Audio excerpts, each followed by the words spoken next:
Hello বন্ধুরা, welcome to our channel Bong sports আড্ডা। নিয়ে চলে এলাম আরও একটা আপডেটেড ভিডিওটায় রয়েছে বেশ কিছু গুরুত্বপূর্ণ আপডেট।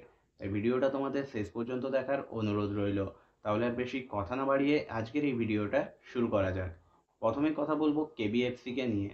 কেবিএফসি তাদের দুজন গোলরক্ষক লারা শর্মা এবং করণজিৎ সিংয়ের অফিসিয়াল ডিপারচার কিন্তু আজ ঘোষণা করে দিয়েছে, অর্থাৎ আসন্ন সিজনে এই দুজন আর কেবিএফসিতে থাকছেন না। পরের আপডেটটাও কিন্তু ডিপারচার নিয়ে, এবং এই ডিপারচারটা এফসি গোয়া তাদের 7জন খেলোয়াড়ের অফিসিয়াল ডিপারচার আজ ঘোষণা করেছে, যেখানে 3জন কিন্তু বিদেশি খেলোয়াড় রয়েছেন এবং 4জন দেশীয় খেলোয়াড়।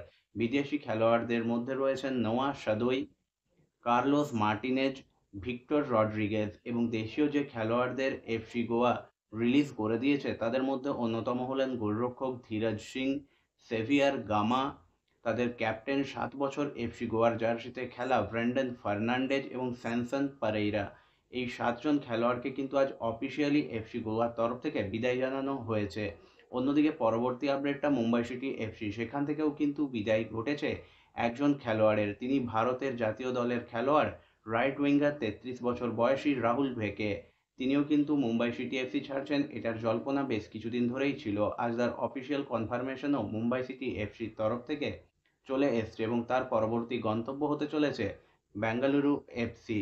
এরপর যদি আমরা চলে যাই নর্থ ইস্ট ইউনাইটেড এফসির আপডেটে, তাহলে সেখানেও কিন্তু আজ ডিপারচারের খবর রয়েছে। সেখান থেকেও কিন্তু 5জন খেলোয়াড়ের ডিপারচারের খবর রয়েছে। প্রথমজন হলেন মনবীর সিং, ডিফেন্ডার। দ্বিতীয়জন হীরা মণ্ডল, বাঙালি ডিফেন্ডার। গৌরব বোড়া, সেন্টার ব্যাক। এছাড়াও রোচেল জেলা এবং শেষজন হলেন গনি নিগম। অর্থাৎ এই 5জনকে এই সিজনে আর নর্থ ইস্ট ইউনাইটেড এফসির জার্সিতে আমরা দেখতে পাবো না।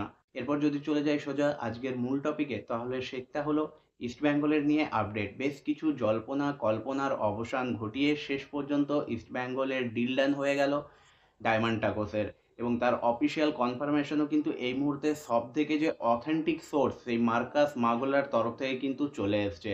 তিনি আজ দুপুর দিকে টুইট করে জানিয়ে দেন 2 বছরের চুক্তিতে আইএসএলের এই গোল্ডেন বুট জয়ী সেন্টার ফরওয়ার্ড ইস্টবেঙ্গলে আসছেন, এবং এটার অফিসিয়াল কনফার্মেশন 12 তারিখেই আমরা পেয়ে যাব, কারণ সেদিনেই কিন্তু ভারতে ট্রান্সফার উইন্ডো ওপেন হবে।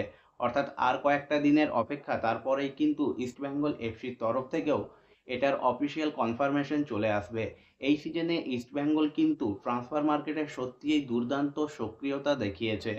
ইতিমধ্যেই তারা কিন্তু মোহামেডান স্পোর্টিং ক্লাবের হয়ে সিএফএল এর সর্বোচ্চ গোলদাতা ডেভিডকে যেমন তুলে নিয়েছে, তেমনি আইএসএল এর মাঝমাঠে অন্যতম সেরা খেলোয়াড় ফ্রান্সের মাদি তালালকেও তারা পাঞ্জাব এফসি থেকে সই করিয়েছে, এবং এরপরেই তারা কিন্তু তুলে নিল আইএসএল এর গোল্ডেন বুট জয়ী ডিমিত্রিয়স ডায়মন্ড টাকোসকে। অর্থাৎ এই সিজনে ইস্টবেঙ্গল কিন্তু প্রথম থেকেই দুর্দান্তভাবে দল গঠনের কাজে এগিয়েছে। তাছাড়াও বেশ কিছু ডোমেস্টিক প্লেয়ারকেও কিন্তু তারা সই করিয়েছে।